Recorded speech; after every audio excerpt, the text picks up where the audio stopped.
ఏమవుతున్నది ఎవరికి ఏమవుతుందో తెలియట్లేదు. నిజంగా ఈరోజు టీవీసీలో చూసుకుంటే టీవీసీలో ఏం చూపిస్తున్న వాళ్ళు డబుల్ మీనింగ్ డైలాగ్ చూపిస్తున్నారు, తమ సంబంధం చూపిస్తున్నారు వాళ్ళు. కానీ ఈరోజు మా మధుగారు కళ్ళకి కట్టినట్టు మంచి పోగులు చూపించారు. అంటే వాస్తవం నేను మొన్న 10 సంవత్సరాలు చూపిస్తాను కానీ నాటికి నేను ఏముందిలబ్బా అన్న పెడతా ఉంటాడు అని చెప్పి అనుకునేవాడిని. కానీ ఈరోజు మాత్రం ప్రత్యేకంగా దగ్గర నుండి మరీ చూసేది మధుగారి యొక్క కార్యక్రమాన్ని. నిజంగా కళ్ళలో నీళ్ళు వచ్చింది, వాసన చెప్తున్నా పెడతా ఉంటాను ఏదో ఒక కార్యక్రమం అన్నట్టు ఉండేవాడు. నేను 10 సంవత్సరం 28 సంవత్సరాలు చూస్తూనే ఉన్నాడు ఆయన. అన్నయ్య చెప్తూ ఉంటాడు, నా పని నేను చేసుకుంటున్నా, బాగా పని నేను చేసుకుంటాడు, నా తమ్ముడు పని మా వారు చేసుకుంటా చెప్పి అనుకున్నాను తప్ప అమ్మో కళ్ళ నేను చూశాను.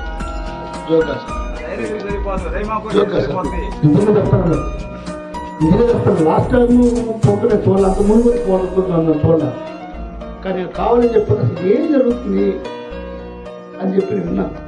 సార్ ఇంకోటి దిగ్విజయ్ కదని శర్మ కాలేజీ ఫ్రెండ్ ఇక్కడ నాటకంలో ఉన్నాడు కదా, హింసగీతం నాటకం అమ్మాయి తండ్రిగా చేసి అయితే మాట్లాడాను సార్ 3 days బ్యాక్. నేను ఎందుకు వెళ్ళంటే ఆయన దగ్గరికి ఇచ్చారు మన మధు గారు. మంచి ప్యాథాస్ ప్లస్ హ్యూమర్ అన్ని కలుపుకున్న నాటకం ఇది, చాలా బాగుంది.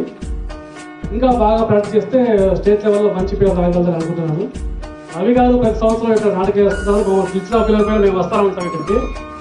ఈరోజు యాక్చువల్గా మాకు తెలియదు, ముందుగా ఉంటానని చెప్పేసి వచ్చాము. మొత్తం మీద క్రిస్టమస్ సభ్యులందరికీ క్రిస్టమస్ శుభాకాంక్షలు మరియు నూతన సంవత్సర శుభాకాంక్షలు. Thank you very much. మాకు నాటికి కావాలంటే ఒక రోజులో రాసిస్తాడు, అంత టాలెంటెడ్ పర్సన్.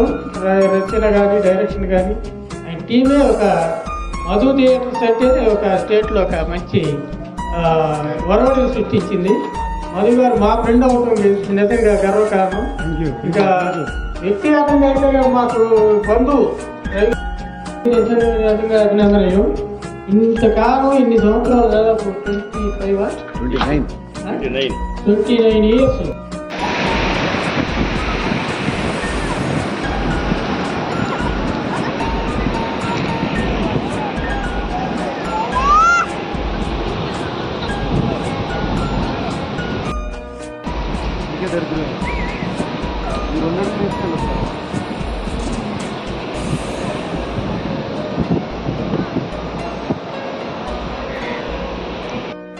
ఎంతకాలం అంతా తెలిసినట్టు అర్థమైనట్టే ఉన్నా ఇంకా ఏమీ తెలియనట్టే బతికామమ్మా.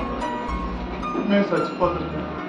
మీ ప్రోత్సాహంతో మీ ఆలోచనతో మళ్ళీ మేము మనుషులుగా జన్మెత్తినట్టుందమ్మా. ఇక నుంచి మద్దు లేదు మందు లేదు.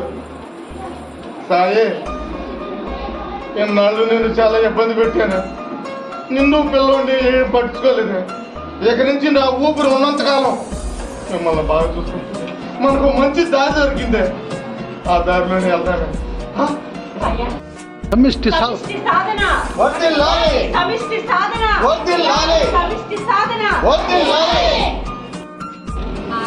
బాగా చెప్పాను. ఇప్పుడు మన సంస్థ ప్రతినిధి గారు అంటే మనం చిత్తకాగితాలు ఏర్పడటానికి వెళ్ళినప్పుడు కొన్ని ఇబ్బందులు పడతాం. ఆ ఇబ్బందుల నుంచి తొలగించుకోవచ్చు. అప్పుడప్పుడు పోలీసులు మనల్ని బాధ పెడతా ఉంటారు కాగితాలు ఏర్పడటానికి వెళ్ళినప్పుడు. అలాంటి ఇబ్బందుల నుంచి కూడా మనందరం ఐక్యంగా ఉన్నప్పుడు ఇట్లాంటివన్నీ తొలగించుకోవచ్చు. మనకి పెద్దమయ్యా ఏంటి మాట్లాడుతున్నావా లేదా? ఏమైంది ఇప్పుడు? మనం ఇవాళ ఏడుంటాం, రేపు ఏడో ఉంటాం. అట్లాంటిది బడిలో పెట్టావా? ఇగో ఏమయ్యా ఎక్కడెక్కడెక్కడో తిరిగి వచ్చాము, ఇక్కడే ఉండిపోదామయ్యా. ఇక్కడే ఉండిపోదామంటే ఎట్లాగే ఆ సౌండ్ దగ్గర తీసుకున్నప్పుడు తీరాలా? తీరకపోతే ఊరుకుంటాడా? ఇంకా పిల్లల్ని బడిలో పెట్టి ఖర్చులు పెరిగిపోవు.